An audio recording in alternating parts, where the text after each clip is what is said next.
Hello guys, today I'll be reading you Uraschimataro and the Turtle, which is part of the Pink Fairy book. This is the 2007 Folio Society edition of the Pink Fairy book, edited by Andrew Lang, with an introduction by A.S. Byatt and etchings and decorations by Deborah McFarlane. This one here is the fourth printing, released in 2014, and I do wish Folio reprint all of these books, because this collection is really gorgeous. The Pink Fairy book was first published in 1897. This gorgeous edition is bound in cloth, blocked with a design by Deborah McFarlane. This one was printed in Germany. It uses Caxton Move paper.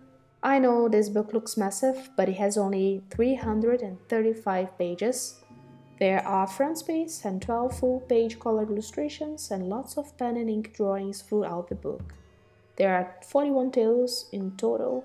Many of them are from Japan, Scandinavia, Africa, Sicily, and Catalonia. Uraschimataro and the Turtle is from Japan. I hope you enjoy. Uraschimataro and the Turtle. There was once a worthy old couple who lived on the coast and supported themselves by fishing. They had only one child, a son, who was their pride and joy, and for his sake they were ready to work hard all day long and never felt tired or discontented with their lot. This son's name was Uraschimataro, which means in Japanese, son of the island. And he was a fine, well-grown youth and a good fisherman, minding neither wind nor weather. Not the bravest sailor in the rural village dare venture so far out to sea as Uraschimataro. At many a time the neighbors used to shake their heads and say to his parents, "If your son goes on being so rash, one day he will try his luck once too often, and the waves will end up swallowing him up."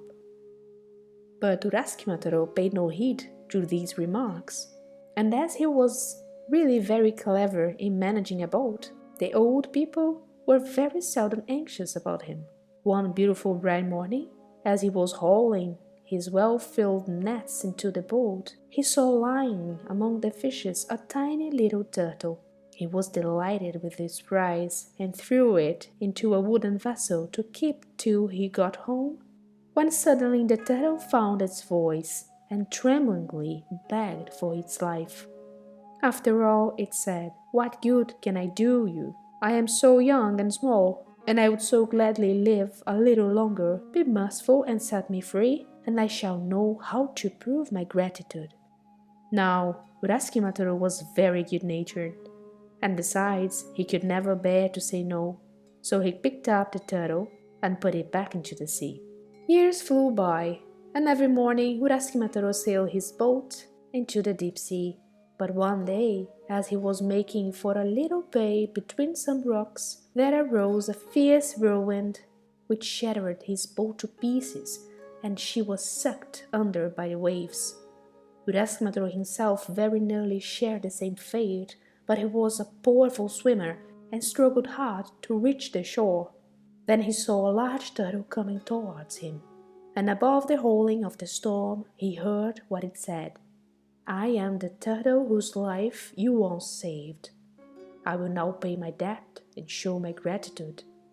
The land is still far distant, and without my help you would never get there.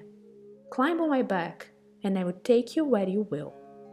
Uraschimataro did not wait to be asked twice, and thankfully accepted his friend's help.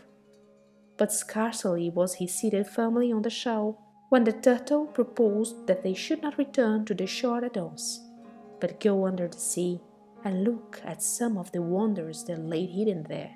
Uraschimataro agreed willingly, and in another moment they were deep, deep down, with fathoms of blue water above their heads. Oh, how quickly they darted through the still warm sea! The young man held tight and marveled where they were going and how long they were to travel. But for 3 days they rushed on, till at last the turtle stopped before a splendid palace, shining with gold and silver, crystal and precious stones, and decked here and there with branches of pale pink coral and glittering pearls. But if Uraschimataro was astonished at the beauty of the outside, he was struck dumb by the sight of the hall within, which was lighted by the blaze of fish scales. "Where have you brought me?" he asked his guide in a low voice. "To the palace of Ringu, the house of the sea god, whose subject we all are," answered the turtle. "I am the first waiting maid of his daughter, the lovely Princess Otohime, whom you will shortly see." Uraschimataro was still so puzzled with the adventures that had befallen him that he waited in a dazed condition for what would happen next.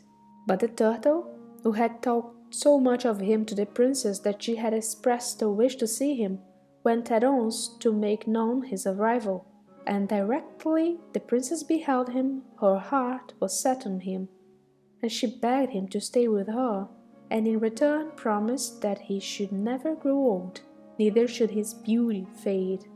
"Is not that reward enough?" she asked, smiling, looking all the while as fair as the sun itself. And Uraschimataro said, "Yes," and so he stayed there. For how long? That he only knew later. His life passed by, and each hour seemed happier than the last, when one day there rushed over him a terrible longing to see his parents.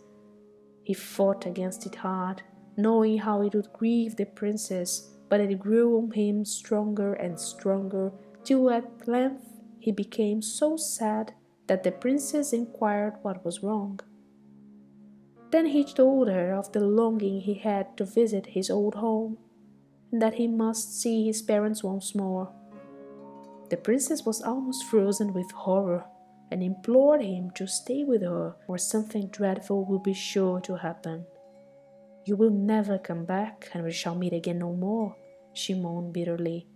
But Uraschimataro stood firm and repeated, "Only this once will I leave you, and then will I return to your side forever." Sadly the princess shook her head, but she answered slowly, "One way there is to bring you safely back, but I fear you will never agree to the conditions of the bargain." "I will do anything that will bring me back to you," exclaimed Uraschimataro, looking at her tenderly. But the princess was silent. She knew too well that when he left her, she would see his face no more. Then she took from a shelf a tiny golden box and gave it to Uraschimataro, praying him to keep it carefully, and above all things, never to open it.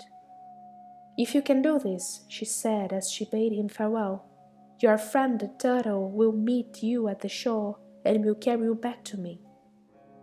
Uraschimataro thanked her from his heart and swore solemnly to do her bidding. He hid the box safely in his garments, seated himself on the back of the turtle, and vanished in the ocean path, waving his hand to the princess. 3 days and 3 nights they swam through the sea, and at length Uraschimataro arrived at the beach which lay before his old home. The turtle bade him farewell and was gone in a moment. Uraschimataro drew near to the village with quick and joyful steps. He saw the smoke curling through the roof, and the thatch where green plants had thickly sprouted. He heard the children shouting and calling, and from a window that he passed came the twang of the koto, and everything seemed to cry a welcome for his return. Yet suddenly he felt a pang at his heart as he wandered down the street. After all, everything was changed. Neither men nor houses were those he once knew.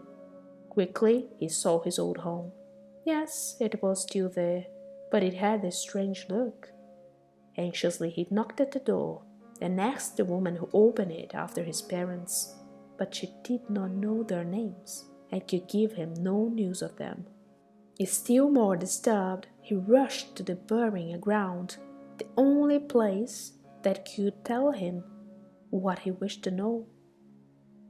Here, at any rate, he stood before the grave of his parents, and the date written on the stone was almost exactly the date when they had lost their son, and he had forsaken them for the daughter of the sea. And so he found that, since he had left his home, 300 years had passed by. Shuddering with horror at his discovery, he turned back into the village street, hoping to meet someone who could tell him of the days of the old. But when the man spoke, he knew he was not dreaming, though he felt as if he had lost his senses. In despair, he bethought him of the box which was the gift of the princess. Perhaps, after all, this dreadful thing was not true. He might be the victim of some enchanter's spell, and in his hand lay the counter-charm. Almost unconsciously, he opened it, and a purple vapor came pouring out. He held the empty box in his hand, and as he looked, he saw that the fresh hand of youth had grown suddenly shriveled, like the hand of an old, old man. He ran to the brook, which flowed in a clear stream down from the mountain, and saw himself reflected as in a mirror. It was the face of a mummy which looked back at him. Wounded to death, he crept back through the village, and no one knew the old, old man to be the strong, handsome youth who had run down the street an hour before. So he toiled wearily back till he reached the shore, and here he sat sadly on a rock and called loudly on the turtle, but she never came back any more. But instead, death came soon and set him free. But before that happened, the people who saw him sitting lonely on the shore had heard his story, and when their children were restless, they used to tell them of the good son who, from love to his parents, had given up, for their sakes, the splendor and wonders of the palace in the sea, and the most beautiful woman in the world besides. So I guess that's all for today, guys. I hope you enjoyed this video. See y'all, and thanks for watching. Bye.